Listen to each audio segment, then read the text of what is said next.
All right, it says we're live. Well, the live is unlisted, so nobody's watching live, but they'll see it all later. So anyway, I'm JP. I'm new to YouTube. I'm trying to just kind of get my voice and face out there. There are some YouTubers that I watch that I absolutely love watching. I tune in every day. And I'm always just completely, I don't know, I'm just inspired by the fact that they have something to say and that they're courageous enough to go out there and say it. Anyway, as a way for me to kind of get myself out there, I figured I'm going to start doing kind of a Dave Rubin approach, and I'm just going to interview people for now, make it all about them, less about me. That being said, we have Jimmy here, and Jimmy and I went to Nassau Community College years ago, where we had some classes together. What do we have? We definitely had Ballimore together, right? Physics? Yeah. Ballimore. We had linear algebra together too.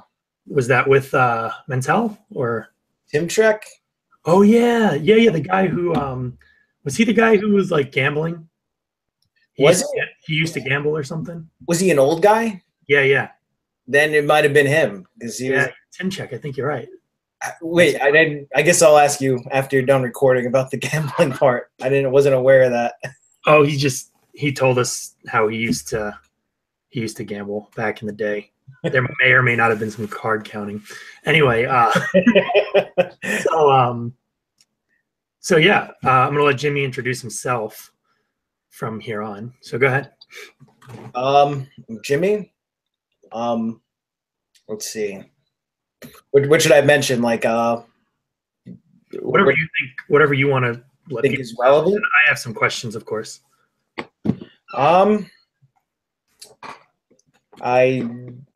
now I'm trying to become an actuary. I'm studying for that. I got my degree in physics. Right now I'm a second-year master's student. I guess I'll just roll with whatever questions you ask, but delve into that. Well, I'm going to build off of that a little bit. What got you, why an actuary? You got a physics degree, but you're going into actuary. What's that about? I like risk and probability, and there has been the barriers to entry into the physics field is pretty high. There are pretty high barriers to entry.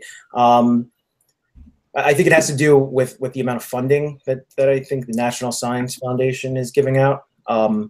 We used to spend about 1% to 2% of GDP on science, but now it's about. I mean, we used to spend 3% to 4%. Sorry, and now it's 1% to 2%. So I feel like that might have an influence, but they're just PhD is a lot of work. Is known to be a lot of work for how much you get out of it. The work to how useful degree the degree is ratio isn't too good right now. So you're switching over to actuary? Or yes. Yeah. Yep. Cool.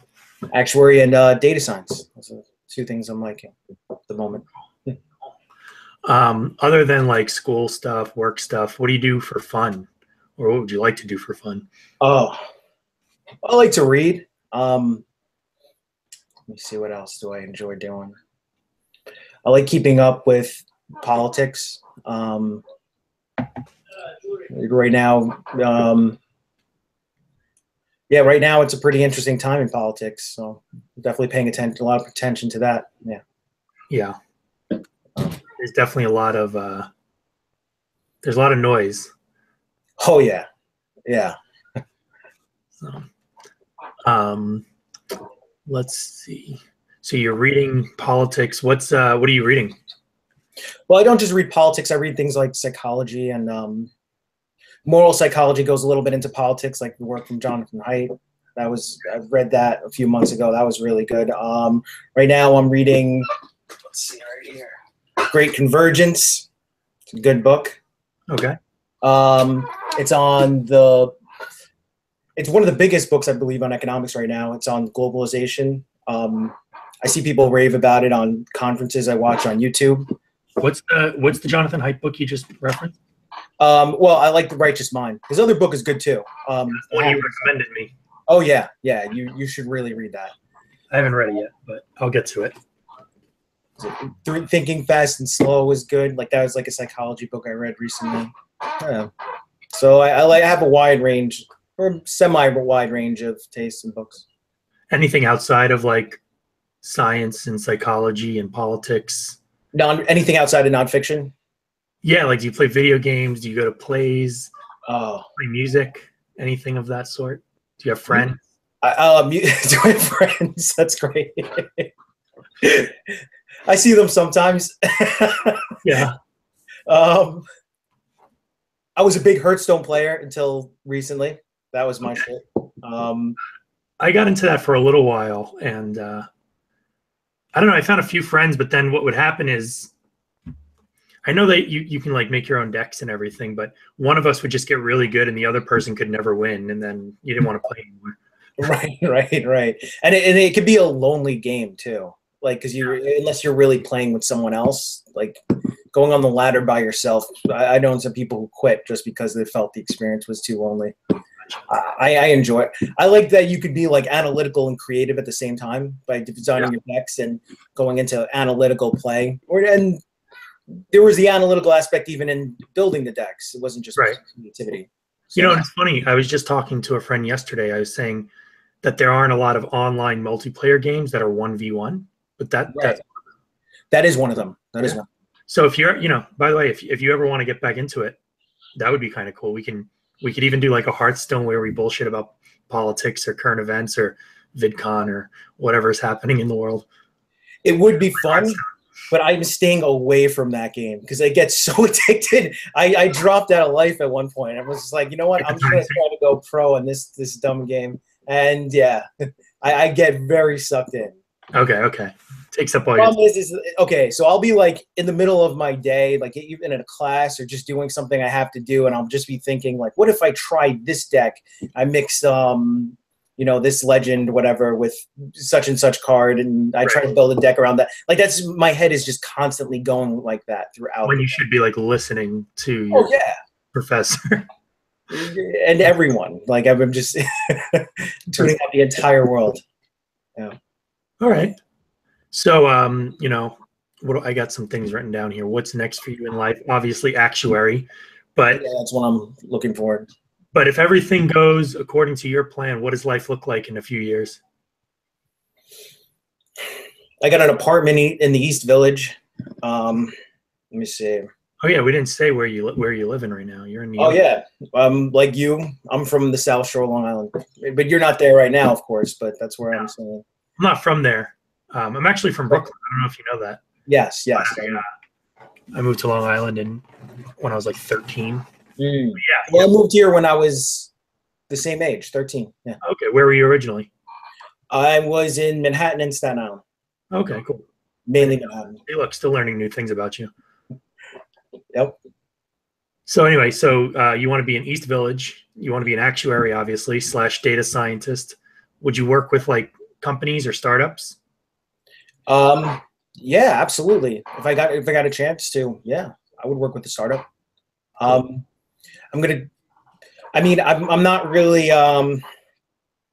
not really too inflexible on how I'm going to get into the field and take starting positions, but startups sound exciting. I have friends that do data science, and it's not totally out of the question that we would maybe make one ourselves one day.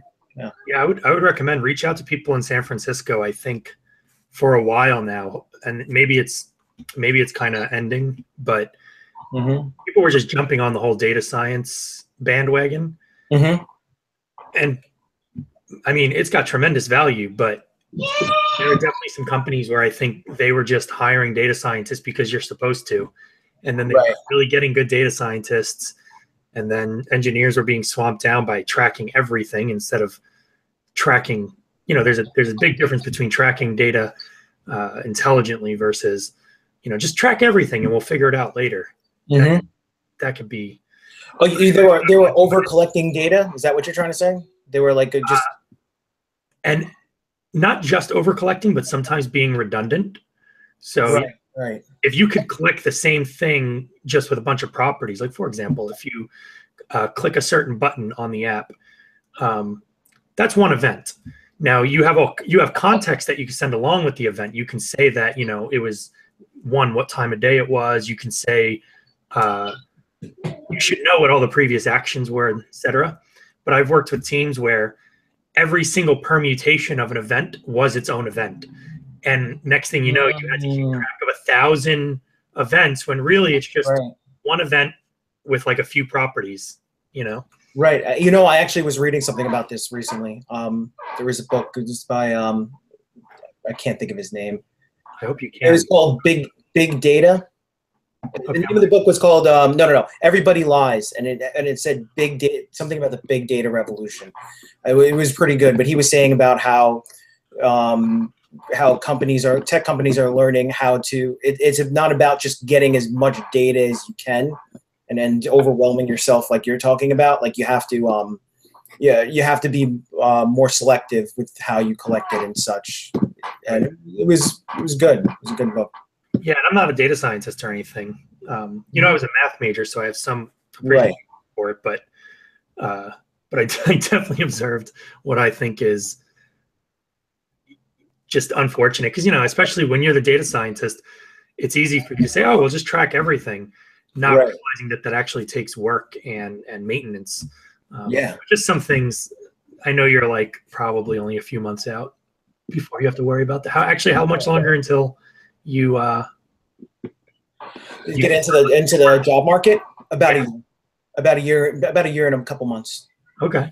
Yeah. Maybe you can start interning or like working with like an open source project or something. I don't know. Yeah. I'm putting actuary interns, I think, more on the priority list because I think they might be harder to get, but I'm not entirely sure. I have to really look into that.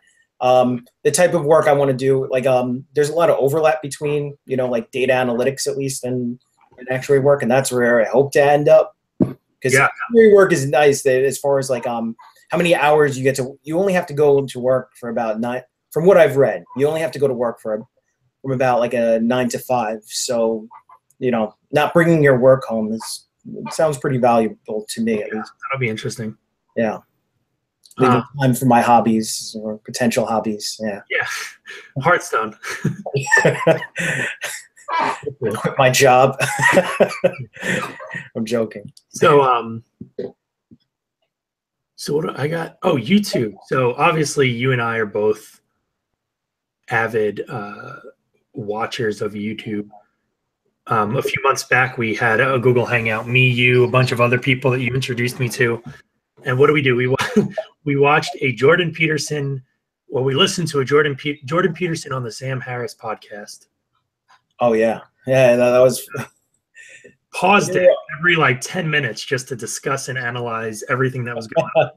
And it was the first one. It wasn't the right. It was wasn't it the? It was the first one when they got bogged down and they had to take a break. They were like, what was the term? Ontological. Ontological something. It was great. They could not agree on what truth meant. Or ontological roadblocks. Yes. Well, they couldn't agree on what truth meant, or let alone they couldn't get a common understanding of what truth meant because they didn't have to agree. They just had to hopefully work from the same framework, and they were having a hard time. I think both of them were they were both unwilling to work from the other person's definition of truth. Yeah, they had a different way of seeing things, and it just wasn't working. But I think that said a lot because Sam Harris, his arguments work from that framework of truth, and I think Jordan Peterson's arguments work from his framework of truth. Mm-hmm. I'm actually, I don't remember where you fell on this, but I feel like I am leaning more towards the Jordan Peterson side. But I was more in the Sam Harris camp, but he's how can I put this? I have just it's a more of a thinking style that I feel more in common with Sam Harris. I think Sam Harris's is a lot easier to understand. It's a lot what's the word I'm looking for? It's more of an easily defensible position, and then it lends itself easier to concrete examples, and it's I think Peterson even admitted that it was he had the burden of, he carried a larger burden as far as the more difficult case to make. Right. He did. And at some points, Jordan was struggling to make his points. Yeah, I mean, they've both said nice things about each other after. Oh yeah. And they had a second conversation, which was much better. Mm-hmm. Yeah, what was it that Jordan Peterson was like? And it's interesting because it's still something I'm trying to wrap my head around. But he says how, you know, he actually thinks the truth is more. Actually, I won't even get into it because I don't want to conflate. One, I don't want to mess up his. I don't want to claim to know his argument well and then mess it up. But I also might be conflating belief and truth. I think maybe let's see if we're aligning and we can kind of double check each other. I think what he was saying was that he had more to his belief in truth was more than just facts, right? Like he believed it was like he believed it was, what was the word? Not enveloped. What was it? What was the word that he used? I don't recall. You don't recall? That's fine. But some reason my head is telling me it was tied into, he has definitions of belief. You know, he even says like when somebody says if you believe something to be true, he's not even sure if we use the same definition for belief, let alone the same definition for true. Right. And he strongly believes, pun intended, that belief is less about what you say you believe and what your ideas are, and is more in how you behave. Because you could say, "Oh, I believe in equality," but then if you don't actually treat people that way, do you really?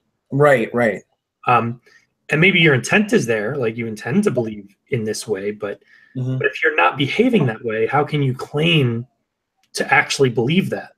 Right. Like, so I guess the question is it possible to believe one way but act another? And I think in his definition, no, because how you act is like a manifestation of your beliefs. Right, right. And I think that's very interesting where, you know, I mean, I don't know exactly how we tie that into truth, but I do think I've never thought of belief in that way before. I always thought belief was what I told you my thoughts were on something. You know, I don't believe in, you know, if I say I believe in God or I don't believe in God, I can just say it. But I know many of people, I'm sure you do too, who believe in God, but they don't do a damn thing. They don't go to church. They don't do a thing that demonstrates their belief. You know what I mean? Right, right. So it's like, do you? But sure. Yeah. And then that's another thing. Jordan Peterson says he doesn't even know if his definition of God is the same as your definition of God. So he breaks things down very at like every single word almost. Now, how does? What was I going to say? What is his definition of God? Just out of curiosity. Oh, I'm not going to be able to do it justice. There's when I YouTube search Jordan Peterson belief in God, he kind of starts that way. He says he doesn't like that question, and I'm paraphrasing and I'm pulling from memory here, so I apologize if I do it poorly. But he says he doesn't like the question, not because it's a bad question, but usually when you're asked, "Do you believe in God?" it's to pin you in a corner. You're either like a believer or a non-believer. And he says the reason he doesn't like the question, again, to what I was saying earlier, is because he's not even sure if what you call belief is what he thinks of as belief, and what you call God is what he thinks of as God. Okay. So and then he goes in and he does his best to explain it, but I don't feel like I should try to do it justice right now.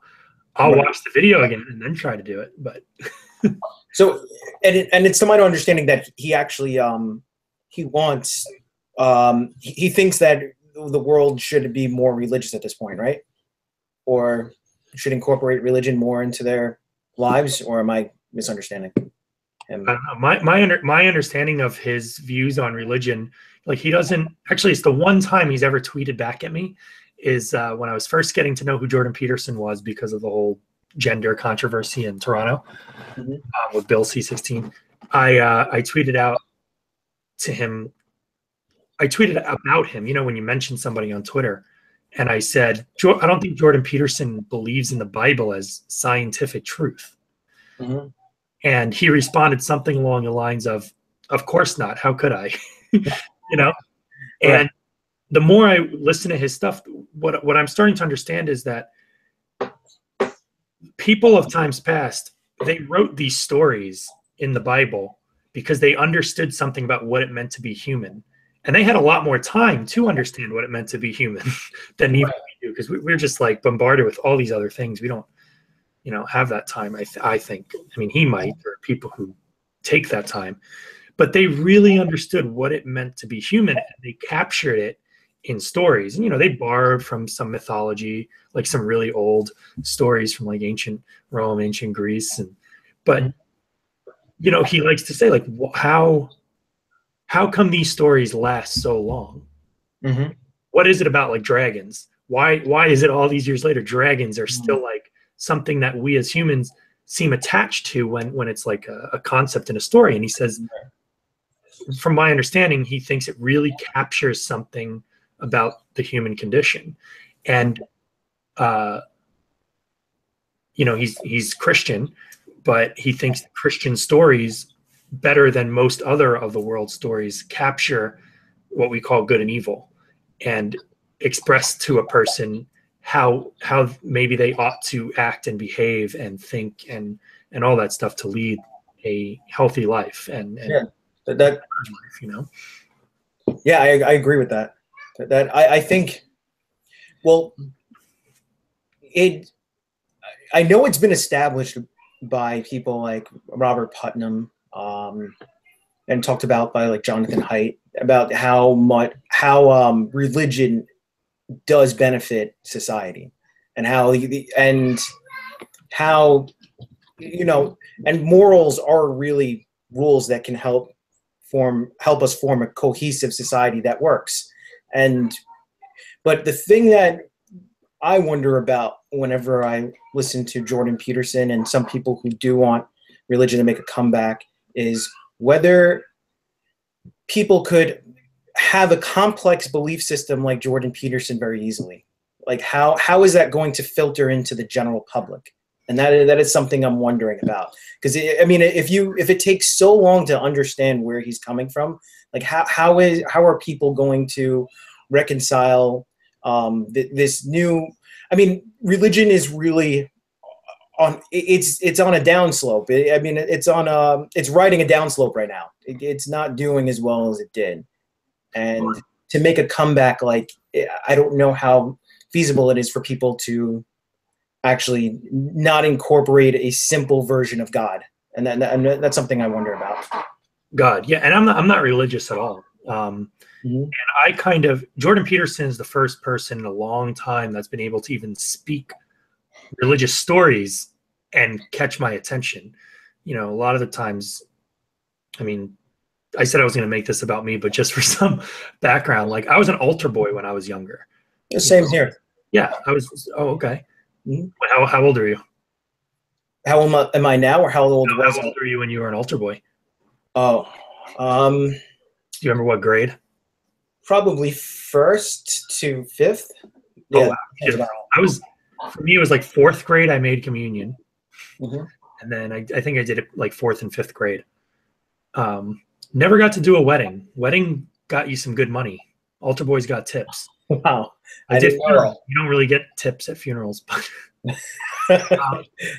but anyway, like, I was raised religious. I was raised in a Catholic family, and Irish Catholic.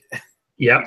And then after, I kind of thought all of this stuff was just bullshit. I, still would visit family and we'd go to church or something. And I mean, they did themselves a huge disservice by talking about, I went to an Easter, I think it was Easter or Christmas, one of the holidays. We went to church in Manhattan, and they had it was like a super church. They had TVs and stuff. And I was probably 22, 21.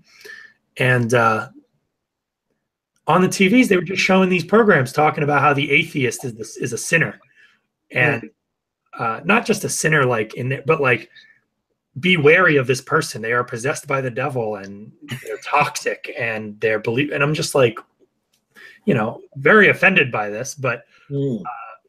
it was just bizarre to me, and it made me not want to listen to any of the other stories and lessons that the church had. Sure. But Jordan Peterson is the first guy in a long time that can tell these stories as stories with lessons to be learned, and I really appreciate that. And I think if religion can organize itself that way, like if we could say, okay, look, this isn't literally true, Right. And I think to some extent Jordan Peterson does believe some of it to at least potentially be literally true. Mm-hmm. Like Jesus coming back from the dead. I think the argument is, well, we don't know what the true potential of what a human can do. Like if we could really get in touch with what it is to be human, who's to say we can't revive or something? You know what I mean? I don't know how I feel about that, but I do think these stories exist for a reason, and it's because I said, yeah, I definitely agree with that. Sorry to continue. No, yeah, I was just saying I do think they exist for a reason, and that they speak to the general population of people. Like there's something about them that we understand internally, even if it's just as a metaphor. So if religion went that way, I'd be fine with that. Like there are people who have Star Wars fan clubs and Harry Potter fan clubs, and they feel like they've learned something from these series and they incorporate it into their daily lives. I have no problem with that. Christianity could just be another form of it. Oh yeah, I agree. Like I said before, I think the results are in on as far as religion is concerned. As far as I've seen, it is good for society. I don't think they have the, like when you were saying, what turned you off about religion. I mean, that is, what's the word I'm looking for? It is a bad, maybe. Well, I guess maybe that's why we have this new pope. They need a new PR firm, right? Because they were really not doing too good. I mean, that is not the right way to keep people and entice people to joining your religion and to not stop believing. I have a friend right now who she's vegan, but that's a whole other religion. Yeah, it is. No, it really is. It's like a religion, and the way.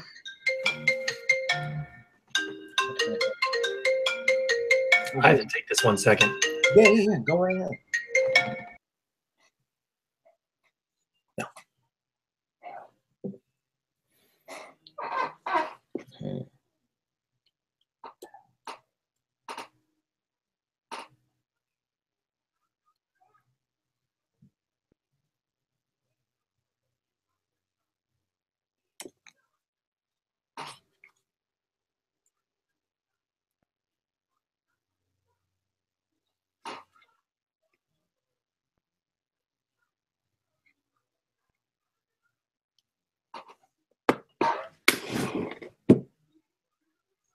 Nothing. There you go. Did you hear me before on the phone? No. Okay. Yeah, that's I've never had a yard in my entire life, so I have this guy Lorenzo. He does my whole yard, mows it, and it's a lot of work. So right now I'm just paying for it rather than doing it myself. Yeah. I think most people do that now. I think most people do that now. Yeah. But so he'll be here soon. Hopefully the mowing the lawn doesn't ruin the audio. Yeah, I was just thinking that too. Yeah. He's not here yet, so we got time. But you had said that religion is good for society, and I want to say maybe it's not, because religion is broad, right? And it has so many components. I think there's certain components that we usually attribute to religion that's good for society. And like, to me, it's certainly not the blind faith part. There, and I'm not saying maybe to some. No, not that part specifically. No, but it is to say religion. But I would say that people organizing and trying to sort out the world and create a framework in which they can function and collaborate in is probably good for society. That's what it is. Religion or not doesn't bother me, but no, that's what it is. Yeah, that's what I think is valuable, and that's kind of what I'm starting to become open to when it comes. I'm very liberal, but the progressive left, or as some people say, the regressive left, they seem to be trying to do the opposite of form some sort of consensus and framework on how to live and get along together. They seem to say, hey, these frameworks all suck. Let's just destroy them all. And, in there's a lot of messages of like treating everybody with kindness and compassion. And I obviously don't see anything wrong with those messages at their surface. But going back to what we were just saying about Jordan Peterson, there's probably I think there's a big difference between what people are saying on the left and how they're behaving. Yeah. So my gut is that right now on the left, there's more chaos than order. There's like less, what's the word I'm looking for? Cohesiveness around kind of like how we're supposed to function together as a society. Well, they can't even function together. They eat their own. Like they have very little value thrown into like even group loyalty. I mean, you see the right take group loyalty to the other extreme, which is not really good. But to the point of blindness. But I mean, what I believe is really hijacked that loyalty module for the left is ideological purity. Their loyalties are to ideological, what's it called? An ideological, I guess, frame, like how can I put this? Like to things like don't be racist. Like those are the things that they hold their deepest loyalties to. And if you can find the racism, then find the racism. I mean, like, how can I explain this? Anything you say is racist must be racist, and not saying it's racist is racist in itself. Not saying it's racist is racist. So if I say something is racist, right, and you say no, that isn't. Well, you're not on the you're not on the side of anti-racism. I think I see what you're saying. You're saying well, I have an example with sexism. So same different side of the same coin, right? Sure. I was in a chat where somebody made a sexual joke, and it was a guy. He made a sexual joke with another guy, and it was one of those just the tip, where that's the punchline, just the tip, just for a little while. And some people got offended, and they said that was very sexist, and nothing about the joke was sexist. No. It was sexual, and for me to turn around and say no, it wasn't. To them was just evidence of like my blindness to what is such obvious sexism. Yep. So does that kind of go into what you were saying? That is exactly what I'm saying. And because, I mean, there is no real, if you ask them to explain to you why it's sexist, I mean, you will get some bizarre reason. I could tell you that the reason I got was, and I think it comes with a lot of assumptions on the part of the lady who tried to explain this to me. But she said you have to have them. You have to make a lot of assumptions to. Yeah, she said that sexual jokes. The context of this was like a bunch of tech engineer, software engineers. It's a chat room for software engineers. So, and that is predominantly male, right? There's not a lot of women in engineering, unfortunately, but that's just how it is. And she had said that speaking in that way was very off-putting to women, and it was something that attracted men, but repelled women from the community, and it made women feel unwelcome. And I challenged that because, I mean, it depends on the women. I know some women. Yeah. I know some women who make some really dirty jokes, and now I already agreed with her and some of the other people who were battling me that a sexual joke was probably inappropriate. Like, I was fine to say like it was inappropriate for where we were. Nobody should have made a sexual joke. The guy who made the joke even apologized. Right. But it became an argument about it being sexist. It's not. And it's not. And And I understand the logic. The logic is, well, if you accept the following things to be true, sexual jokes are like male oriented and not something women like. When you say sexual jokes, women don't feel welcome. And if you also assume that the person saying the sexual joke knows the other two things to be true, then you could say he is creating an environment that pushes women out. If you loosen your intellectual constraints to that degree, you can find sexism anywhere. I mean, most places. What?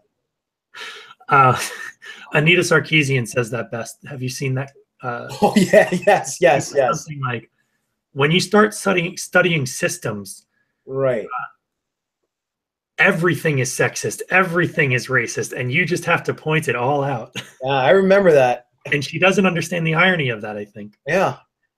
That's why people are making jokes about her. And that is really, I mean, and to oppose that, I mean, I doubt you came in and said anything crazy enough that could be taken as sexist. And when giving your reasons why it wasn't sexist, and you were probably accused of being sexist yourself, I think it sounds like, right? I did say something I did say one thing tongue in cheek to make a point, and then they would not shut up about it. It was great. I was, first of all, I was accused of sea lioning. Do you know what sea lioning is? Sea lion? No, I never heard of that. If you look up, there's like a little comic that tries to explain what sea lioning is. But if you look it up on Urban Dictionary, they have the best. Actually, let me pull up the Urban Dictionary. Okay. Yeah.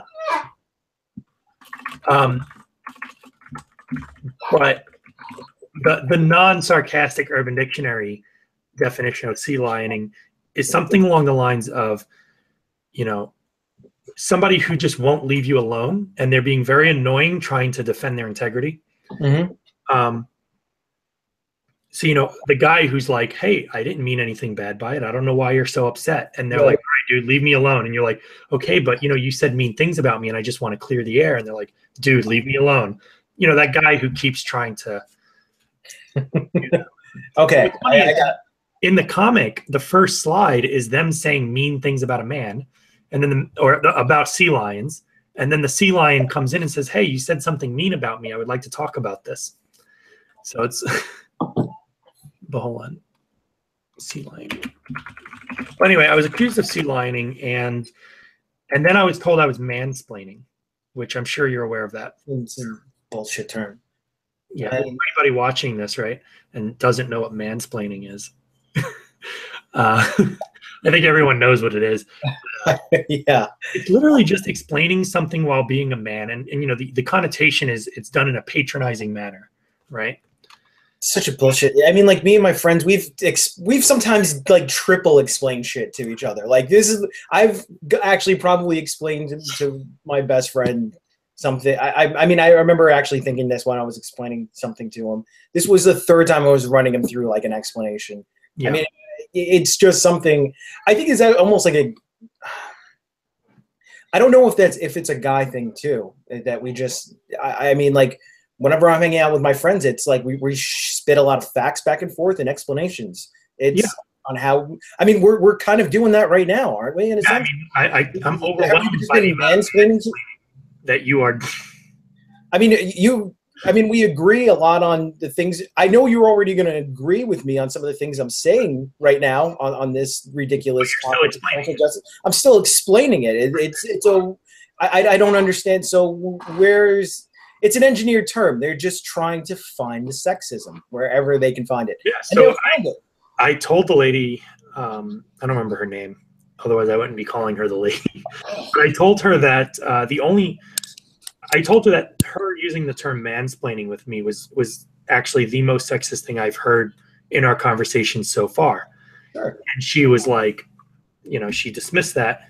And I said, well, how would you like it if I said, I'm not mansplaining, you're just women listening. I said, what if women, I don't believe that. Like, I don't believe that women listen in a certain way. Right. And explain in a certain way, or maybe they do, but I don't see it as like a negative. No. But I was like, wouldn't that be like absolutely disgusting? And she goes, oh my God, he just said, I'm woman listening. And she started swearing like I'm fucking done with him, you know, all this stuff. And I got contacted by like an admin who, by the way, I've never spoken to this guy before. Oh my God. And he messaged me privately, didn't even ask me what was up, nothing. He said, hey, look, you are really bothering some people in this channel. I'm going to ask you to stop. I'm not going to ask you a second time. You will be kicked or banned, because they already kicked me. They just kicked me from the channel. But the way Slack works, which is the tool we were using, I could still preview a channel, because you can't really get banned. You can only get kicked, and then you can go right back in, and then you keep right. But I didn't want to be annoying. So, but you can preview the chat. You can just see what's being said in there before joining. And a day later, she was still going on about how I said she was woman listening and how ridiculous that was. And I'm just like, how do you not— that was the point. It was supposed to be ridiculous. That is what you sound like.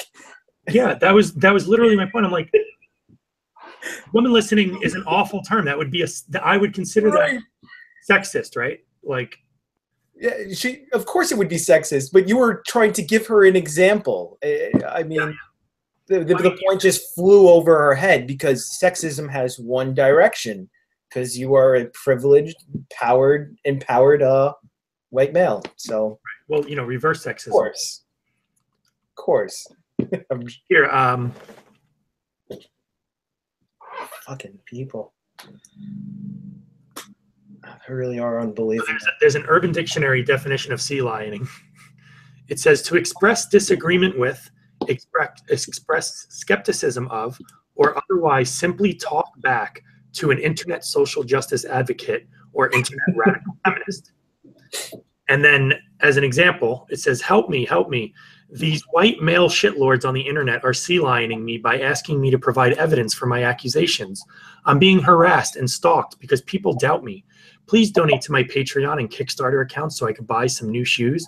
Whoops, I mean, so I can produce some more content about how sexist this hobby that I don't really partake in is. That is a hit at Anita Sarkeesian. Yeah, of course. Oh, actually, underneath, hashtag Anita Sarkeesian, Brianna Wu, SJW. And I follow both of their Twitters. I don't know if you've ever heard of Brianna Wu. She has me blocked. She has you blocked? Yeah, I'm surprised. Femfreak. I like saying Femfreak because that's how it's spelled. And she got me blocked too. Oh, I'm surprised. I don't know. Within the last week, I've been more vocal about some stuff. But I'm surprised she does not have me blocked. Let me check. Oops. Yeah, she doesn't have me blocked. And I've— how the fuck that happened? It was one comment for both of them, and now. What did you say?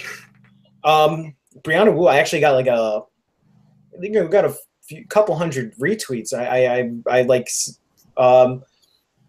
She tweeted out, I struggle to think of a marginalized group, a group that has been marginalized more, has historically been more marginalized than trans people. And I was like, wait, like the Jews in the Holocaust, blacks in slavery, not more marginalized, not more oppressed. She used the word oppressed, not more. And she said something back, and I like screenshotted that shit and I shared it. And then I was immediately blocked. I mean, it was absolutely. I mean, I don't know how that. And the thing is, she said she was struggling to think of. I mean, she's not I guess she's not much of a thinker then, but. Right. Yeah, no, that's an interesting statement. Who's been more? Which, by the way, I totally started this whole interview where I'm like, I don't want to make it about me. I want to make it all about Jimmy. And then I feel like I've revealed a lot more about me than I should have. It's fun back and forth conversation. All right, fair enough. I've seen that sometimes. I'll watch Dave Rubin. Yeah. And all of a sudden, like, there's like a section of the interview where like he's being interviewed. Right. And you're like, wait, who's asking the questions? But yes, since we're on this trail, did you see the latest with the Vidcon controversy? Which one? Which part? The whole Sargon, Anita Sarkeesian. I saw some clips. I didn't see many of them. What's the latest you know about that whole thing? He was on Rogan yesterday, and he said that she pointed him out in the audience, right? And said something about him, like causing her a lot of harassment or something along those lines. She had said, I'm paraphrasing, that one of her biggest harassers is sitting in the front row. She called him a piece of shit and human garbage. Yes, I remember. How one doesn't see the irony of that. Right. To be on a panel, because the panel was not necessarily about, there's another panel the following day about bullying and harassment. This panel was about women on the internet, which turned into a conversation about harassment and stuff, and that's fine. Mm-hmm. But to make a point about harassment while simultaneously calling someone a piece of shit and a garbage human who's in the audience who said nothing to you is interesting. Now, I believe her comment, her blog post, she wrote on her blog that she was on edge because she felt it was very clear that Sargon was sitting in the front row to intimidate her. She took Sargon going to her panel, sitting in the front row, and it wasn't just Sargon. A bunch of anti-feminists got together, and they took up the first 3 rows. Right. But I think that's great. I mean, yeah, it's not that I don't understand her point of view. Like, oh wow, the people who criticize me the heaviest are sitting in the front row. Right. Okay, I get that. But they don't actually harass her. Like Chris Ray Gunn, Sargon, Shoe on Head, Armored Skeptic, all of these people, and I'm missing a few. All of these people, they might in conversations say something that's like a little crude or whatever, but their overwhelming approach is they are criticizing her work and her intentions and her, Well, and hold on just one second. I don't think that I don't know about the other YouTubers too much. Well, I'm going to separate Sargon from the others because I know Sargon has a universal approach of going hard. And the others, I mean, not so much, I don't think, right? Am I getting this correct? Because I'm not as familiar as you are with Shoe on Head and Chris Ray Gunn. Do they go as hard?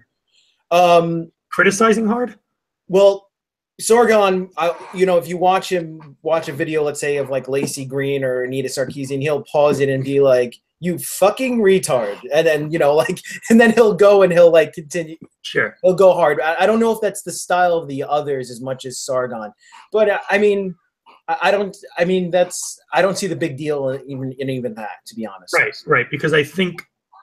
Sure, an argument can be made that there's no need to say "you fucking retard," right? Yeah, sure. But it's in context of a piece that is criticizing what's going on, right? And even though these people might get a little angry or might say things that maybe they regret later, they're not advocating violence. They're not, some of their fans can say and do some awful things, which Sargon and Lacey Green actually. Apparently cried together at VidCon because Lacey Green sat with Sargon and told him kind of some of the awful things that was said. And you know what Sargon did? And this was after the whole Anita Sarkeesian ordeal. Sargon actually, and after he got hacked while at VidCon, and somebody else was tweeting as him. But he went out and he said to Anita, he said, I just talked to Lacey Green about some of the awful things that people have said and done to her, If that's how people are treating you, I apologize. Wow. So, you know what I mean? Like, but he doesn't feel personally responsible for what other people do. No, and he shouldn't. I mean, once you put yourself in the public sphere, there are things that people are going to mistake some of the things you do. You can't really play around the world you can't play around the world not taking you the wrong way. I mean, that's completely unrealistic. Well, now VidCon put out an official response to the whole ordeal, and I'm very disappointed with it, actually. 1 second. I'm going to go to the bathroom real quick. All right. Yeah, I'll pull this up. Go ahead. Yeah.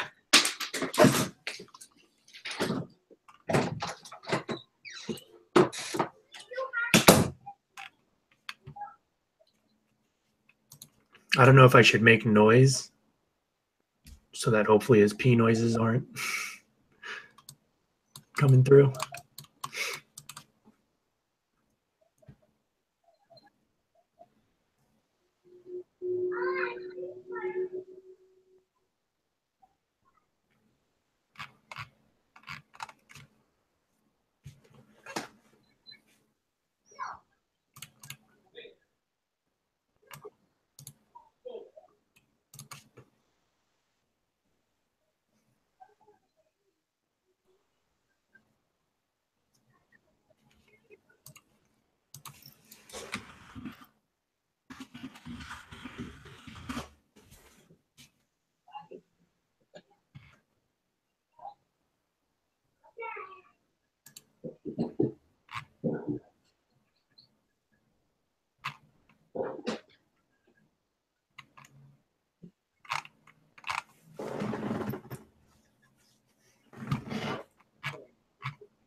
I'm gonna have to figure out how to do annotations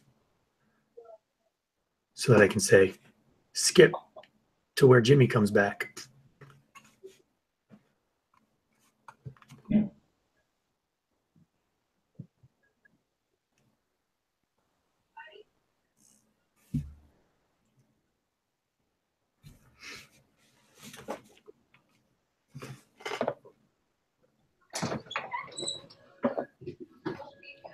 All right. We heard everything. What was that? I'm kidding. Okay. So Vidcon, which is run by Hank Green and John Green. Do you know Hank Green? No. You know John Green? No. You know the book / movie, The Fault Is in Our Stars? No. All right. They run Vidcon. John Green wrote that book, and Hank Green is his brother. Great guys. They had a YouTube channel called the Vlog Brothers. They still do. What is this book about? A girl dying of cancer. It's fiction. It's fiction. Yeah. I think it might be like loosely based on some. I don't know for sure, but it was done really well. It made me believe it. Okay. But it's not like a documentary or anything. Sure. But anyway, they have an official response, and it's on medium.com, which is where VidCon blogs, I guess. And it says here, it is openly known that women on the internet are subject to far greater amounts and intensity of harassment and abuse than men. This is a pattern, and it's pervasive. Running this event, we have to be aware when a creator has potentially dangerous harassers or stalkers, and our list for our female creators is a whole lot longer than the list for male creators. Mm-hmm. So what they're saying is, and my first question, because I've looked at polls done by Pew, right? Right. And they've actually demonstrated that men are more likely to be victims of harassment online than women are. Really? Not by much. If you count all forms of harassment. Now, of what we consider the most severe harassments, like sexual, right? Mm-hmm. Stalking, women are a bit more likely to get that kind of harassment. So just from the Pew poll, that statement is not really true, because it says greater amounts and intensity, and neither of those are true if you think of harassment overall. But I kind of have to wonder, one, who's doing the harassment? Because I remember another study showing that women being called names online, like bitch and cunt and all these really awful words, that nobody needs to be called, but they're just words. People do use them, unnecessary, but that most of that harassment towards women are other women. So, which again, that doesn't take away from the fact that maybe women are more harassed. But the other thing I have to wonder is it possible overall that women are more sensitive to the harassment than men are? So, for example, if I go online and be like, hey, you're a stupid asshole. Right. You're like, whatever, bro. Yeah. And maybe on, generally speaking, I know plenty of men who, if I said you're a stupid asshole, they're going to go crying and trying to like, find out who I work for and get me fired, like, because they're really sensitive to that kind of stuff. But I feel like I know more men than I do women who wouldn't do that. Mm-hmm. Anecdotal, I don't know. But that's what these are. These are general claims about men and women. So to me, it begs the question, is it possible that we are teaching women to be more sensitive to this stuff? Like, you're allowed to be more sensitive to this stuff. Oh, yeah. You're oppressed. So if somebody says something that you think, I might have hit the mic there, sorry, that you think is like harmful, Mm-hmm. Well, then it is harmful, right? Yeah. Because I'm telling you. You're telling them that to think it's traumatic, like that this is a traumatic thing, and that can actually, you could tell someone something is traumatic and it can become traumatic. Right. Did you like? There's actually an example of this from psychology. Were you familiar with? Are you familiar with the fake memory that people? Do you remember repressed memories? Like there was this movement for to recover repressed memories in like the 80s and 90s. Do you remember this? I mean, I know what repressed memories are. I didn't know Sure. the movement around it. Well, no, there was a movement. How can I put it? There was a trend in people going to therapy to find their repressed, what they think are repressed memories. And actually, what happened as a result of this was that there was imparted memories on. Hold on one. Sorry.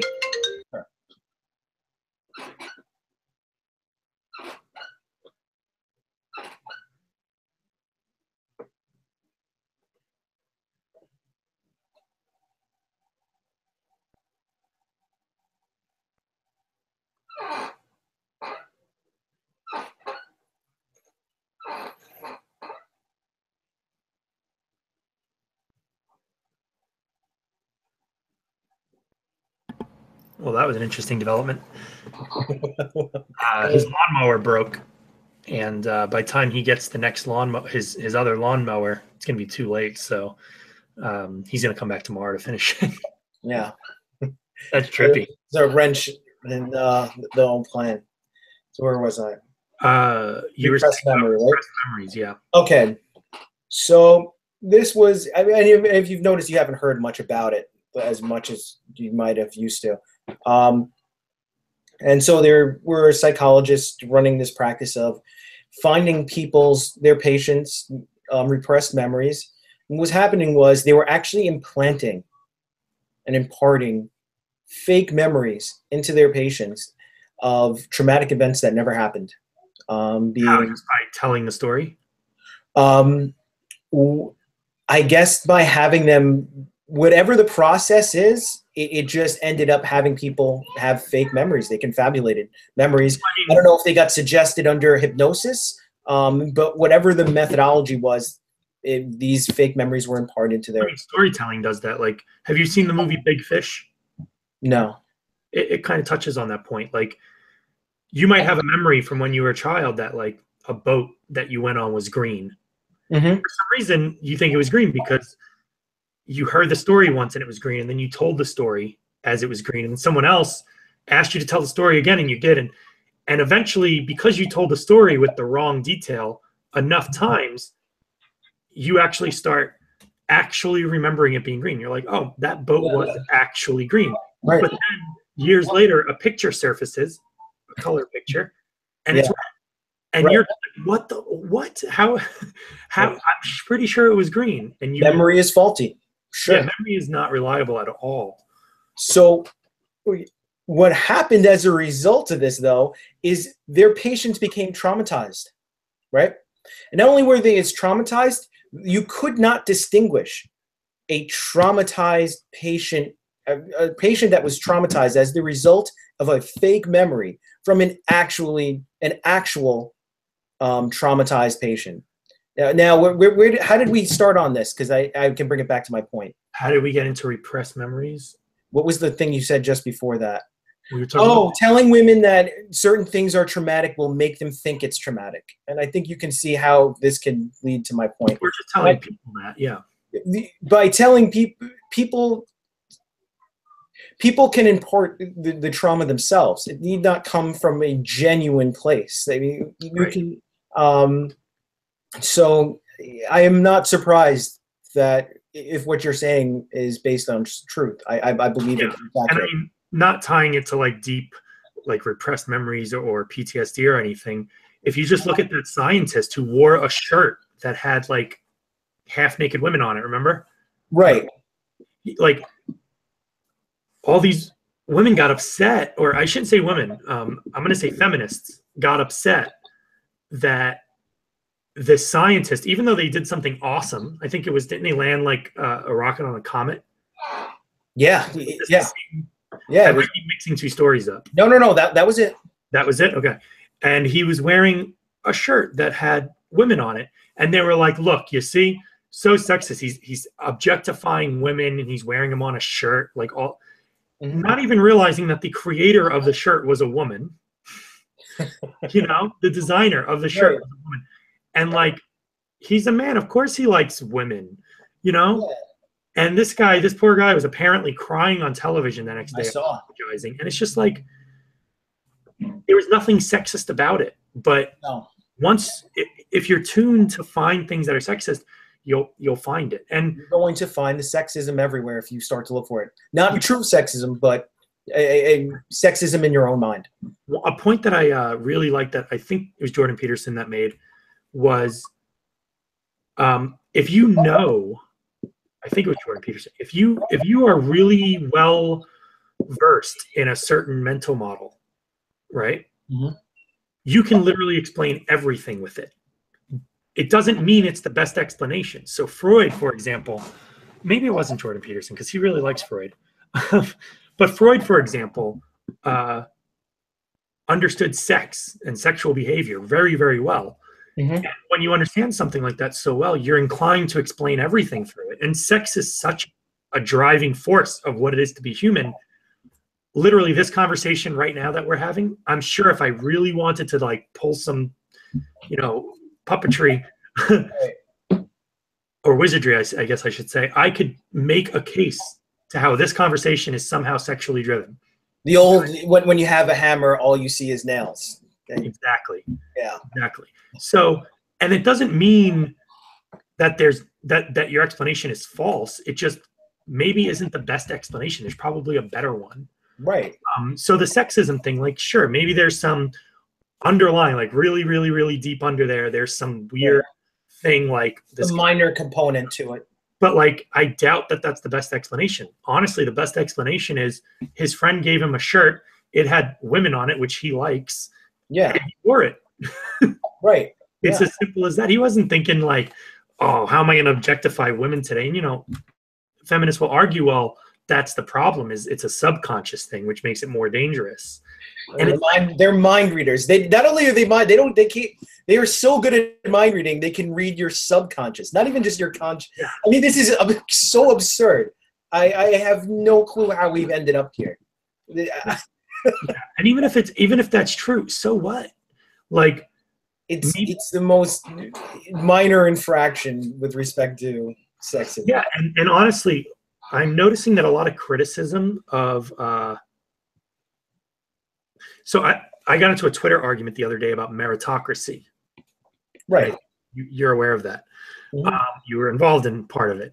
But I realized there was this article about how meritocracy was dangerous or whatever.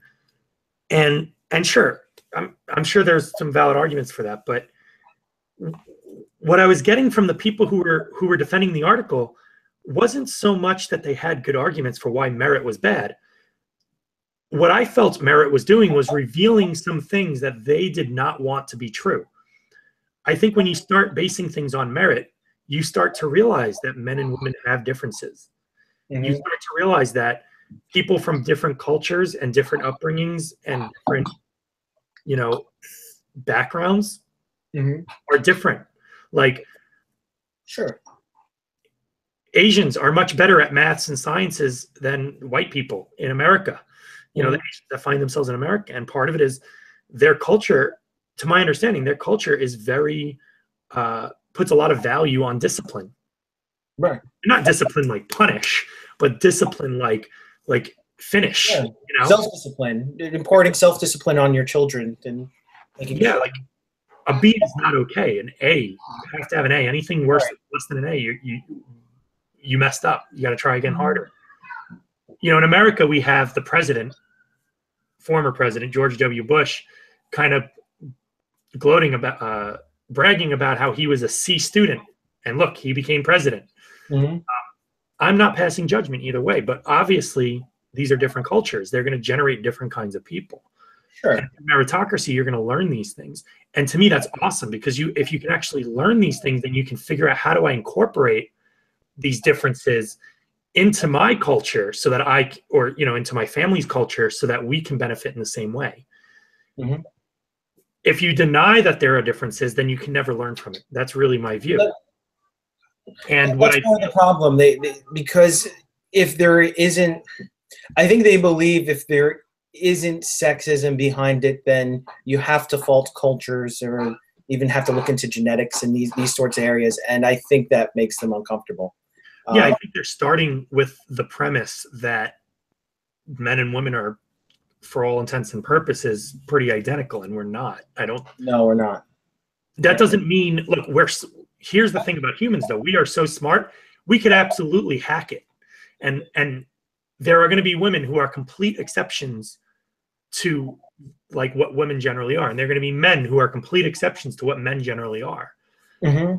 And if we ever raise to the conscious level where like 90% of the population are conscious and conscientious, then maybe it could be true that we could just be whoever we want to be. But I still think the obstacles that one would have to overcome to be, exactly equal with everyone else are going to be different for men than women. Does that make sense? No, not the last part. In a world where some reason we've gotten society to value high levels of consciousness and awareness and self-awareness, Mm-hmm. I think that the males, say 100 years from now, that was true. I think the males growing up to become this like ideal human, and women growing up to become this ideal human, they can get there, but they'd still have to overcome different obstacles because men and women are inherently different. Mm-hmm. So, and I feel like you're saying you would have to put in like work almost to reach that sort of equality that they would want. It's going to take even additional work, or am I getting that wrong? It'll take different work for men than different work. Yeah. Yes. I really think so, and I agree. We're just different. And Jordan Peterson talks a lot. I trust him, I think, because obviously I cannot read every single thing he talks. Like, I can't read the full reports on every scientific paper he's talked about. But he made this comment how almost all the studies that he's read or took part in, you don't even have to think about male or female. If you just measure for like levels of testosterone or estrogen, Mm-hmm. predictable results. So in other words, a woman who's high in testosterone and a guy who's a little lower in testosterone, where they have pretty equal testosterone levels, they are more likely to behave in similar ways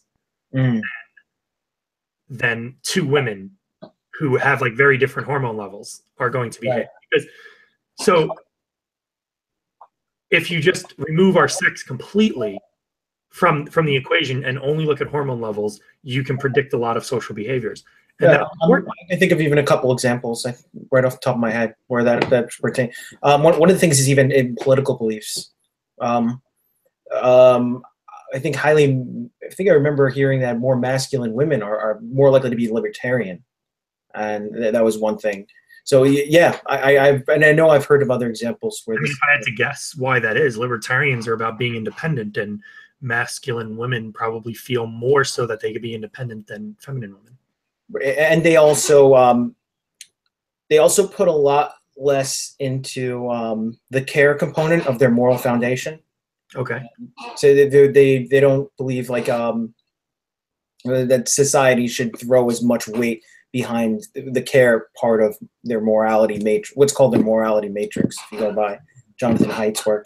So given that, if I accept what you said to be true, we shouldn't be surprised then if of all the libertarians in the world or in the country even, a majority of them are men. Majority of them are men. Yeah. And that's, I think that actually matches reality. Yeah. And again, assuming what you said is true, it seems like that would have more to do with testosterone. Like it's so people forget like if you look at human behaviors and you kind of go down the tree, you know, like you're human, right? Your hormones are affecting how you feel, which affects how you behave, right? And right. how you think about things and how you present yourself, all that kind of stuff. Sure. And your sex just happens to determine which hormones are raging through your body. So it's really, it makes sense that almost on every single topic, it has less to do with your sex or gender and has more to do with your hormones. Now, obviously, there are some things that are going to have to do with your sex, because even if you're a woman with high testosterone or a male with low testosterone, that woman can still have babies. That man cannot. Sure. So I think my guess is if you look in studies about like bonding with children, I bet that has more to do with your sex than your hormones. Right. And then it's interesting. Actually, this what I got from Jordan Peterson was he was saying in his research on social justice, he said that one area that it does seem this masculine women, this rule based on masculine women seems to break down is with social justice. For some reason, that masculine women are just as likely to be sucked into social justice. And I think that's interesting. And he put something, and I thought this was a great idea. He put forth this idea that it's tied into their maternal instincts. That somehow it's tied into like taking care of a child that is sick or not being given their fair share, you know, like looking for that equality after the fact is something that makes sense from a maternal point of view. This actually taking care of people who need help. Yeah, taking care of their kids that need help. Yeah, right. And you know, kids when they're in power, you know, which women are. This is something else to point out. When you have this many women going into places of power, in politics and high levels and higher positions in corporations, we've never seen them go into these positions as at the rate they're going right now. And maybe this is why this social justice is coming at us right now. And it's an interesting theory. And I think it's wonderful, by the way, like women CEOs, women leaders. I have no problem with it. Right. The only problem I have is that there seems to be a pressure for women to go into these positions. There are men who are just not suited for leadership positions, and they're right. I mean, it's just that's not who they are, and there are naturally going to be women who are not suited for leadership positions. Sure. I don't even care if it's more so that men have the traits to be leaders than women, or vice versa. The point is, there are women who are just not suited to be leaders. And has nothing. That's not like an insult. It's just like not everybody can be at the top, right? There's for a reason. It's not even if are you good enough? Do you have the correct skill set to be at the top? An administrator or something. It's like, do you have the endurance? Right. You have the ability. Let me think. What else? Well, you're more familiar with that. Like, what are some of the traits you would need to be at the top? Well, actually, we don't have to go down that road. Yeah. I've had somebody tell me recently, a woman leader tell me recently, that she has to exhibit more masculine traits to survive as a leader. Mm-hmm. And that doesn't surprise me.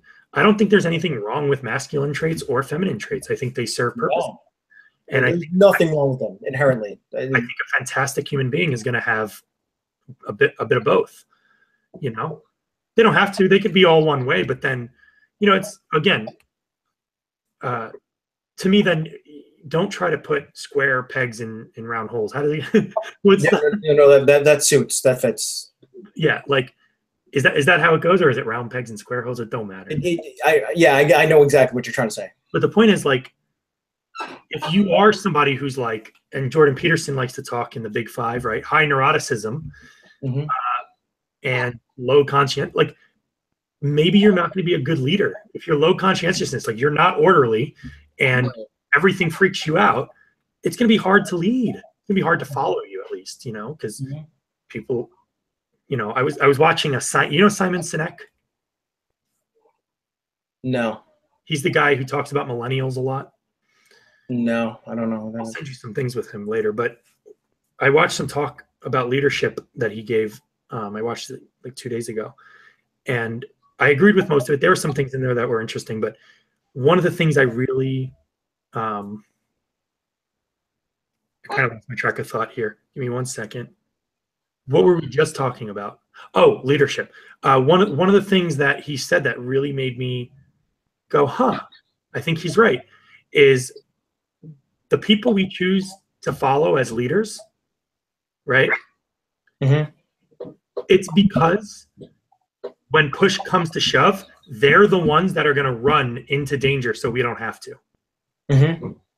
So he said, for example, you know, just think caveman days, or think basically wolves or any animal. The alpha male, the reason he gets first pick at the meat, you know, somebody else can go hunt, they'll bring the meat, they won't eat the meat. They want the alpha male to get the first pick. And the alpha male could say, hey, you know what? He could pass it off. He could say, I don't want the first pick. But still, they let him decide that, is because when that tribe or that pack is under attack, he's going to be the one in the front line defending everybody. Right. Taking all the shit and possibly being killed. Now, obviously, that's not the world we live in as humans anymore. But in the workplace, you know, a good leader is the one that when something doesn't work right, they don't turn around and blame all the people who worked on it. They step up and they say, that was totally my fault. And if they have to, they'll step down. You know what I mean? Yeah. And that will allow the company to still work, because all the good people are still there. They just, you know, their leader died. And nobody cares. If your boss gets paid, you know, $300,000 and he does a good job, nobody questions that. And the example Simon said was you know, if I told you I wanted to give Nelson Mandela $200,000 a year, are you gonna care? Most people go, no. Right. Mother Teresa, nobody cares. But for some reason, when you hear like congressmen are making so much money, notice when it's a problem. It's a problem when we feel like the congressmen aren't sacrificing themselves for us. They're sacrificing us for themselves. And then all of a sudden we're like, how come you're making $300,000 a year and getting government health care? You know, because it doesn't feel fair. How are you the leader? I don't follow you. So anyway, going back to your original point, I think you need to be willing to like put yourself on the line and take a lot of shit in order for people to want to follow you if you're going to lead. So you kind of asked that question, right? Like, what are the traits? So I would just say masculine traits. No, that is what I have. Yeah. Sorry, I went totally on a rant there. No, I'm getting feedback right now. You hear yourself? No. Yeah, hold on. Let me plug in my laptop. It's about to die. Might be lagging. You like my new mic? Yeah. This is my mic. Okay. This. Second, I'm turning on the conditioner. Warm.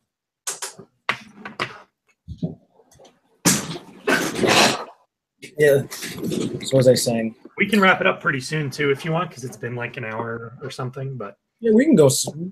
I'm. What is it? What did I want to say? Oh yeah, I'm not trying to cut you off. Take as much time as you want. I'm just letting you know kind of where the time is. Yeah. Okay. Around 8 is good because I got to get back to doing actuary studying. Actual actuary studying? Actual actuary studying. What was I say? Oh, yeah, with Jordan Peterson, you know, it was actually what he said made me think about when he talked about women going into the workforce like this and coming into power for the first time, and how this might lend itself easily to the social justice movement. You know, it took us a long time to really master even men being in power with certain morals that pertain to them. You know, like our paternal modules, they lend themselves easily to violence. Group, I wouldn't say it's group think exactly, but it's something along those lines. Like we're like camaraderie or something. Something like that, to an extreme that you don't really question your own group. Like something that could wrap up the country and being a bunch of not to bring it to Nazis. I know but the first thing it was like the military. Soldiers. Right. Unquestioning loyalty. How about that?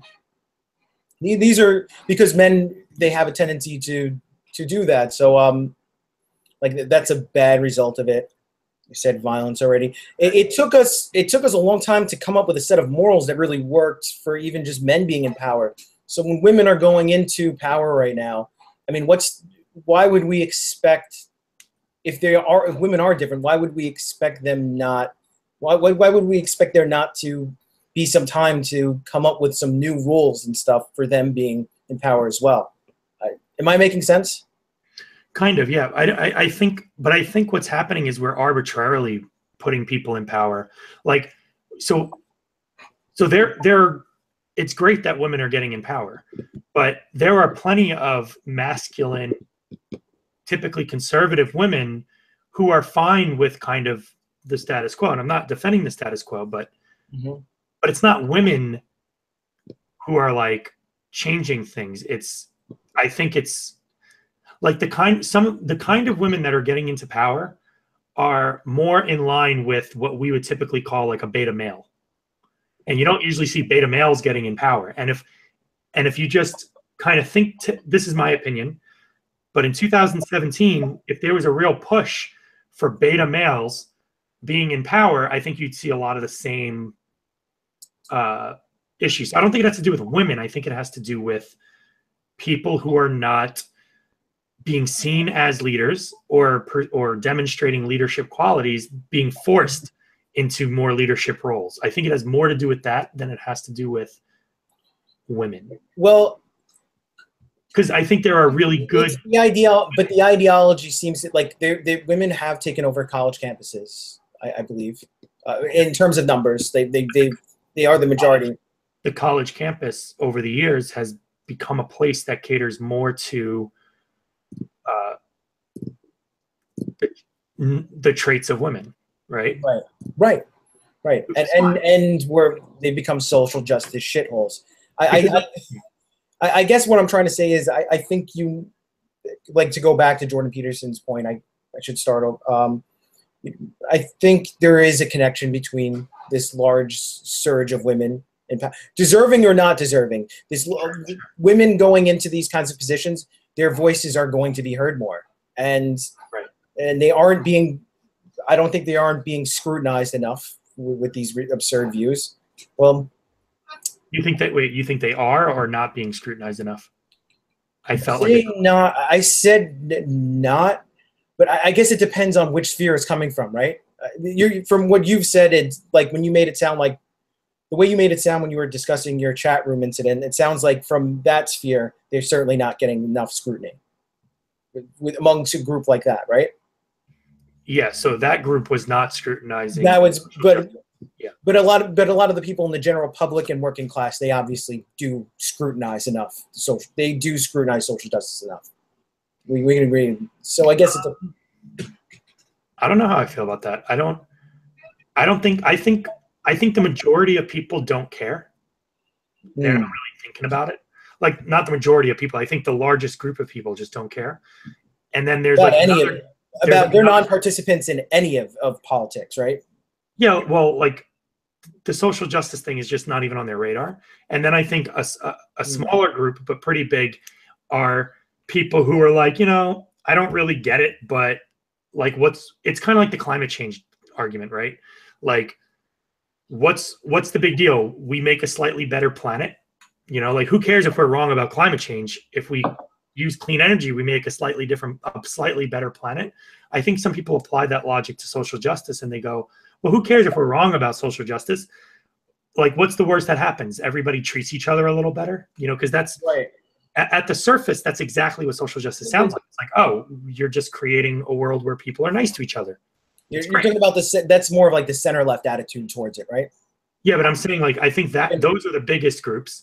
I don't think that the group scrutinizing social justice is the biggest group at all. I think they're smaller than I think they're smaller when you compare them to the social justice group, the group that like, hey, I have no problem with social justice, and then the group that doesn't even have it on their radar.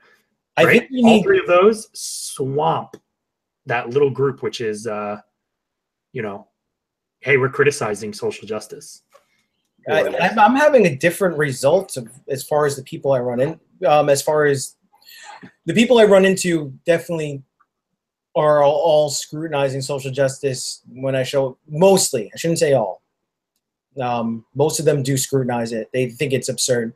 We would have to look for data on this, I think, to actually resolve it. Well, mind you, I lived in San Francisco for right. I mean, it sounds funny, but like no, that explains it right there.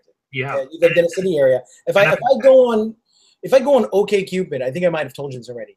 About 1 in 3 women, I would say, have social justice or feminism in their profile. If you look at New York City, that's unbelievable. Yeah, it is unreal. Yeah, in their profile, so they might actually not just have it there and still be, yammering on and on. Right. So that's 1 in 3 who have it in there, and then in there. And also, I'll grant feminism obviously means different things to different people, right? But mostly, chances are it's the new brands that. I would largely say if someone thinks it's important enough to call themselves a feminist, my opinion is that they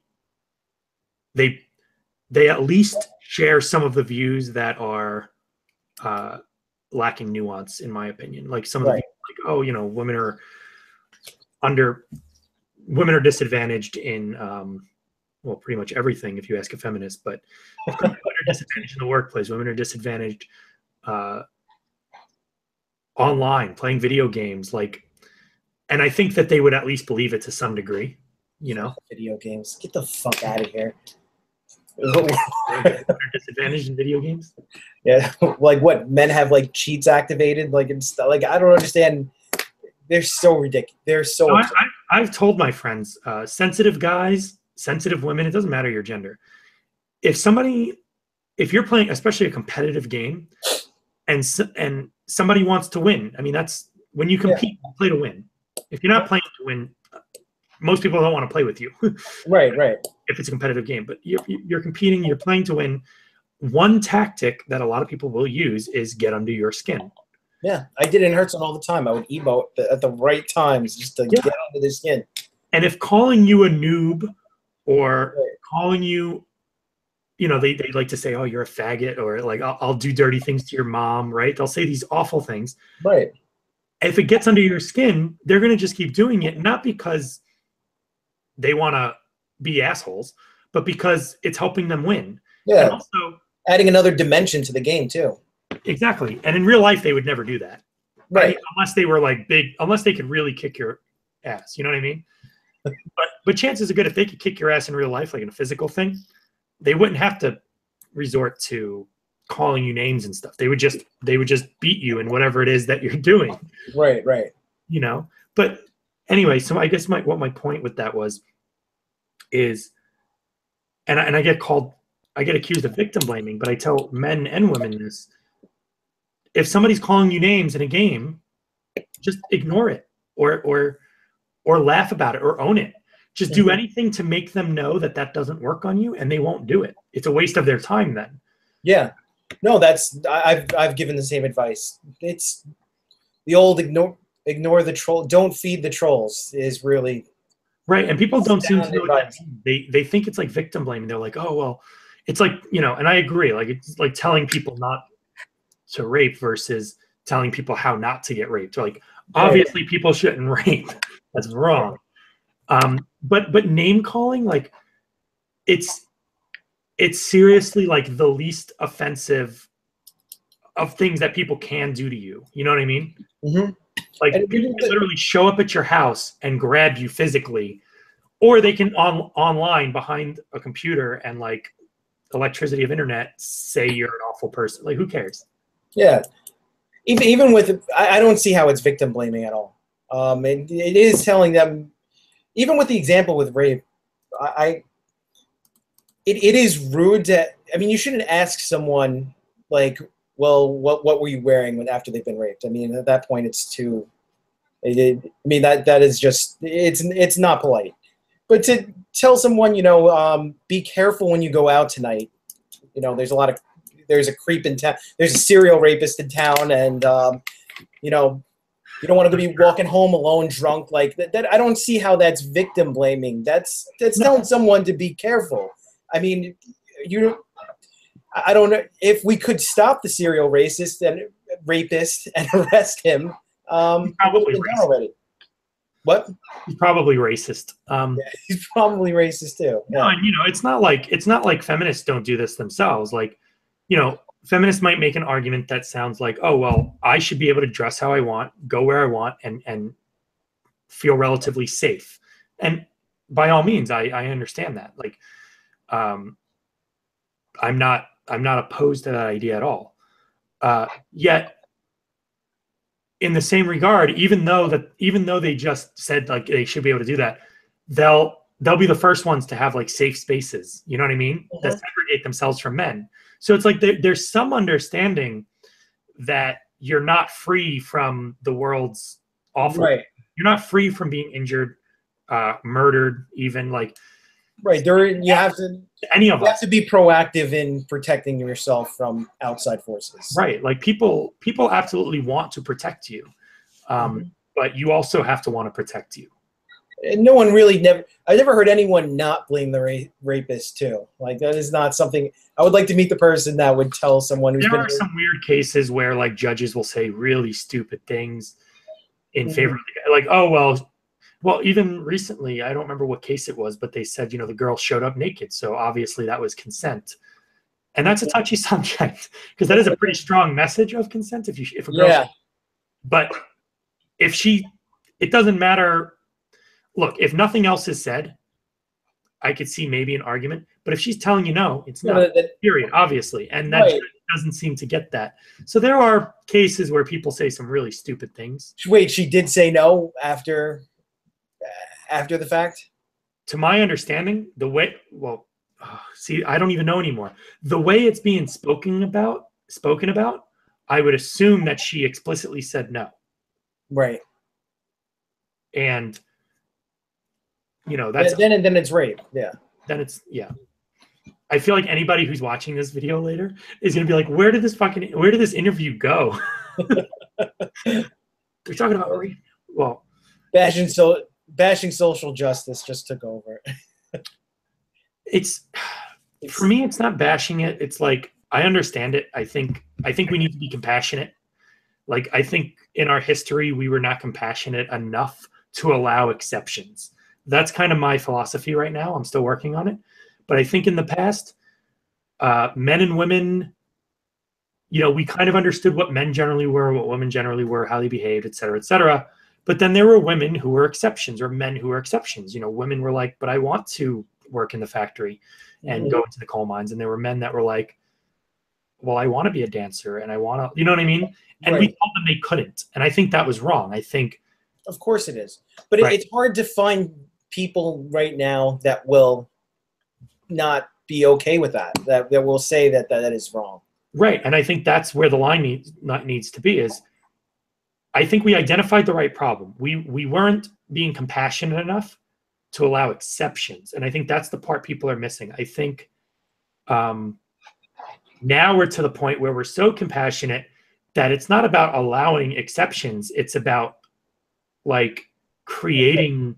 Yeah, you're expecting there to be exceptions from, and wanting the numbers to be equal, and Yeah, for so the much gender to completely the idea that for someone's gender to match their genitals should be entirely randomized.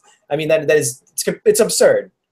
Right. The vast majority of people who are certain sex exhibit certain behaviors that we categorize as genders. And there are, of course, exceptions. And within those genders, like, you know, it's a valid argument. You know, like if I go and I dress up as a woman, I'm not a woman. And I'm not saying that's what trans people claim. They don't claim because I dress like a woman, I'm a woman.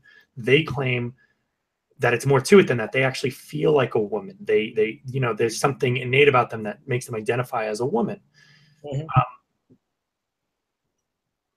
And I don't really want to, I really don't want to get into that whole debate right now, but I do wish people would listen to both sides. Like it's not so simple.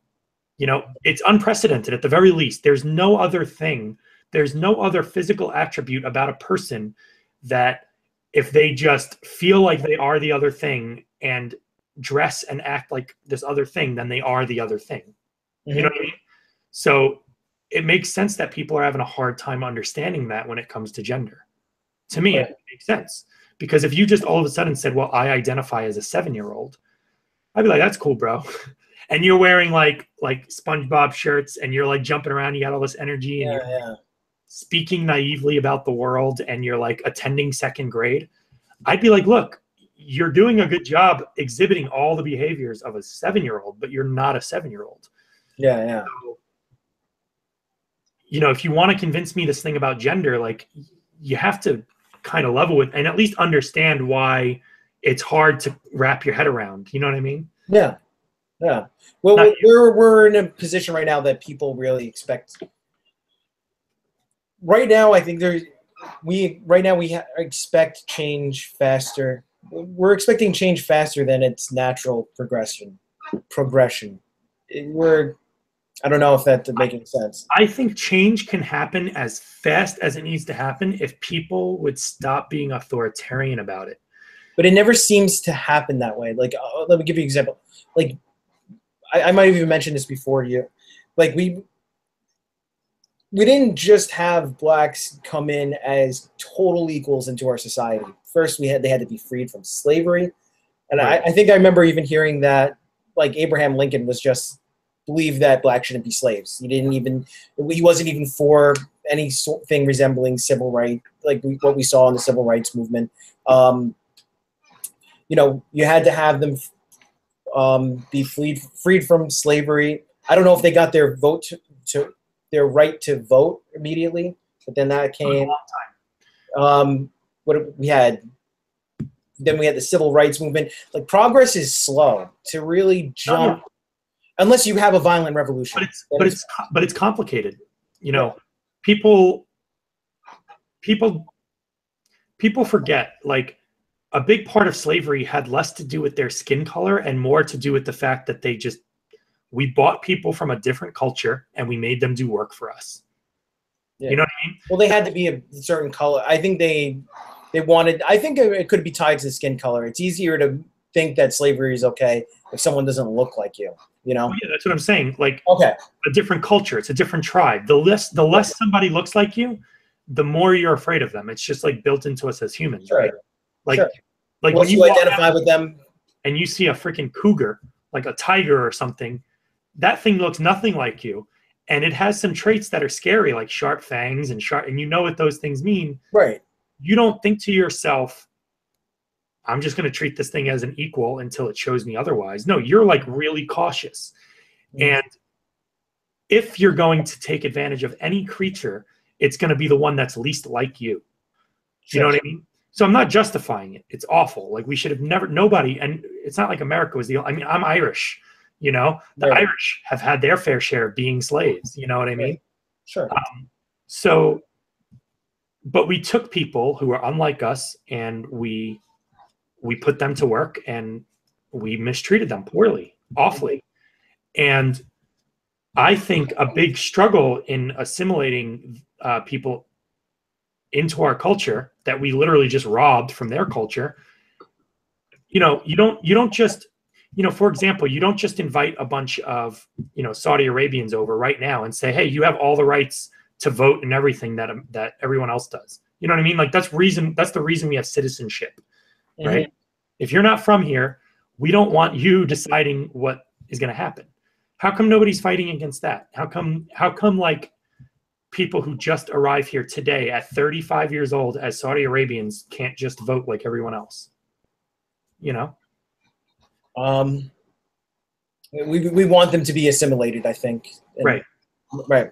So I'm saying, and again, definitely not justifying, and I understand why people can easily jump to that path.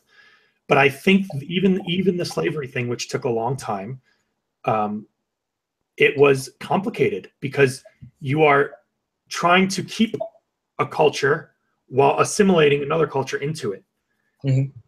And people were resistant to like letting them vote. And I'm not saying that's okay. I'm just saying, like, if I could step out of this and just observe it like I'm watching a documentary, I think those are the behaviors and the thoughts that were happening. Well, if you were to make that case right away, you know, not only do I want Black people to not be slaves, I want them to be fully integrated in our society. I want them to be able to vote. I want them, you know, apparently share the same water fountain was controversial. Right? I'm sorry to laugh, but yeah, no, if you want all this stuff to be, if you put it in as a package deal in the mid 1800s, I think it's a harder thing to get past. Like, it's a harder thing to get past people. You're better off with starting at the bottom. And this is something I was explaining. I think I was trying to make this point before. This is something I've tried to explain to my vegan friend, because her and her vegan friends, I see them comment on posts online. They don't just believe that factory farms should be first humanely taking care of animals and then humanely slaughtering them. They don't want to settle for that. They think actually that could be counterproductive to their cause. What they want is absolute veganism practiced by everyone like overnight. And it's totally unrealistic. People are not, the first thing you should do is go after better treatment for animals. And then you can, you know, might say, well, look at pigs. They have the mentality of a 3-year-old, which makes me feel a connection to pigs more than the other animals. So let's stop like eating them first. Then maybe you might be able to work your way to a vegan society. Yeah.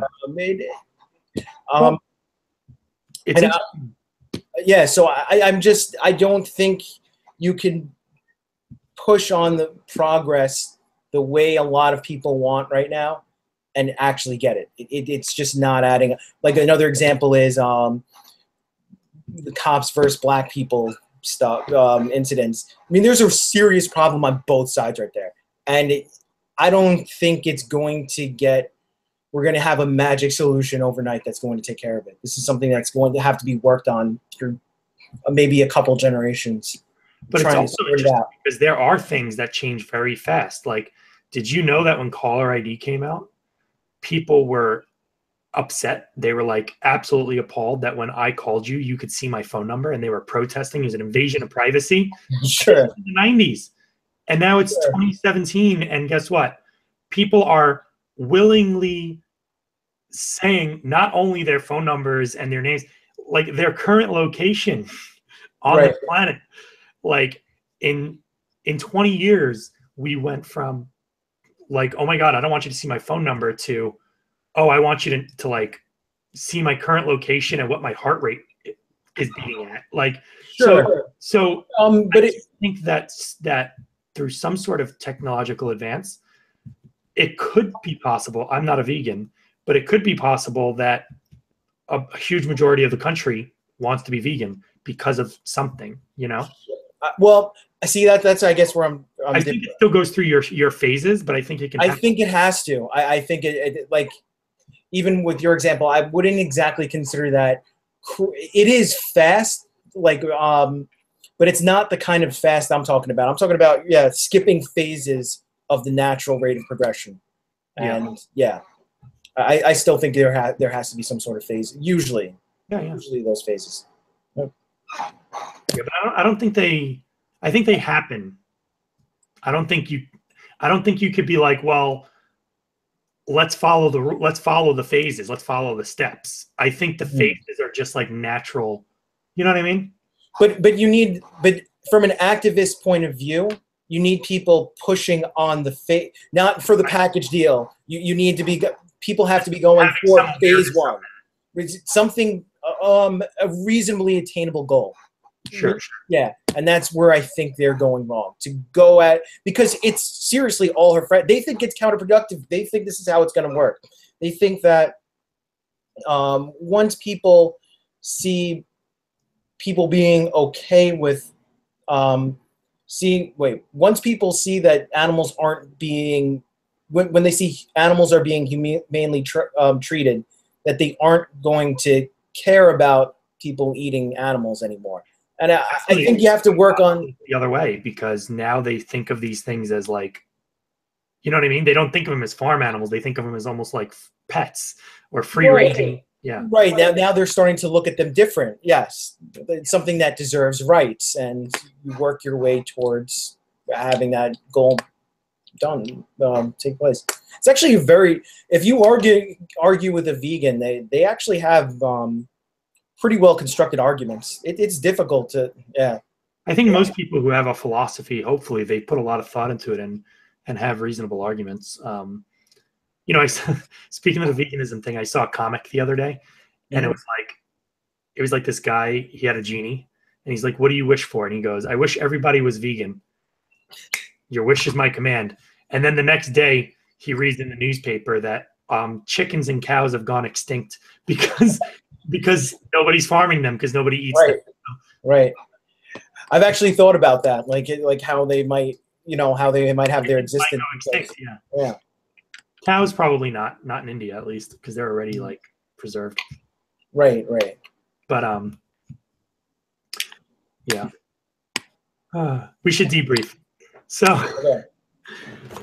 this was the first long interview. It was a long interview. Oh yeah. Not really an interview. It was more of a just no. Yeah. And I think I definitely said more than I wanted to, but maybe that's how I have to do it. I don't know. You'll figure it out as you go along. Figure out your style. Yeah. I know we went on some tangents, and some of the topics were uncomfortable, probably. So I hope anybody who's watching it isn't like, I hope anybody who's watching it understands that you and I are both people who we could literally talk about anything, I think. Yeah.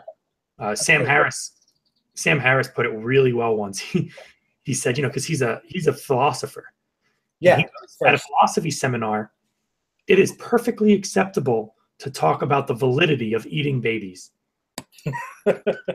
Like, under what circumstances might it be okay to eat a baby? Maybe if you and the baby were both going to die, but eating the baby gave you enough time to live one more day, and maybe the ship rescues you, that might be a reason to eat a baby. It's something that comes with. It's something that comes with being like a hyper-rational person. You're allowed to just kick that sort of stuff into the dialogue space, and it's fair game. But it's intellectual sport at that point. It's not even like we're really having an emotional attachment to it. But yeah. With the eating babies, for example, there might actually exist for somebody somewhere a time where it's okay, and even if there isn't, there's something about the thought process that I think teaches us about ourselves and about how humans are. Sure. But he says, at a philosophy seminar, that's fine. You could talk about it. Nobody cares. But if you talk about that, if you try to bring that up, with your friends or family, all of a sudden people are like, oh my God, who is this lunatic talking about eating babies? And it's just like not okay. So, we talked a little bit about slavery and rape and racism and sexism. And these I wasn't even thinking of it as uncomfortable as we're going along either. I don't know. Yeah. Yeah, me either. Like, some people are definitely going to watch it, and they're probably not going to hear this disclaimer, because it's not a disclaimer. It's an afterthought. Right. And they're going to be like, wow, these guys really jumped the shark. Yeah. But maybe we did. I should do the obligatory We want to know what you think. Leave it in the comments below. Hit subscribe. And if we said anything that was too crazy, let us know. If we said something that wasn't crazy enough, let us know. Mm-hmm. But it would be good. Like, I would want to do more chats, like with you and with other people. Yeah. Where it is more structured and like finite time kind of thing. Right. I'm even thinking what I'll do. That'll be really cool. It would be cool. I don't want to have a debate. And usually when you have like a moderator, it's a debate. But it would be cool to have a third person in who participates, but primarily their job is to like keep us on track. Sure. There's a lot of good things. We didn't really have an overarching like topics or sub themes really. That would be a good thing to really throw in there, I think. Yeah, to kind of always pull ourselves back to. Right, to have like a thesis thrown in there or sub thesis. Yeah. Yeah. I agree. Do you know anybody who would be interested in joining our chats? I can probably try to think of a few. I can't think of any off the top of my head. But I have a mutual friend of ours in mind. Okay. Yeah. So ask around, I'll ask around. Let's do this again Sure. sometime. And we don't even have to talk about feminism, politics, and all that stuff. Well, you won't play Hearthstone, but I'm saying we could talk about a new game that came out. It could be anything, you know? Right. Sure. We could go watch a movie and then review it, like just talk about it, whatever. And that even can be on SJW shit. Have you seen the Red Pill yet? No, I have it, but I have it and I haven't seen it yet. I want to watch it with a group of people, and I haven't seen the new Wonder Woman yet. I'm pretty sure I'm going to love it, but I want to go see it. I haven't seen that, but the Red Pill was really good. It was. Yeah, I heard it's really good. Yeah. All right, man. This is good. Thanks for being on. Yeah, no problem, man. Until next time. Take care, man. Later.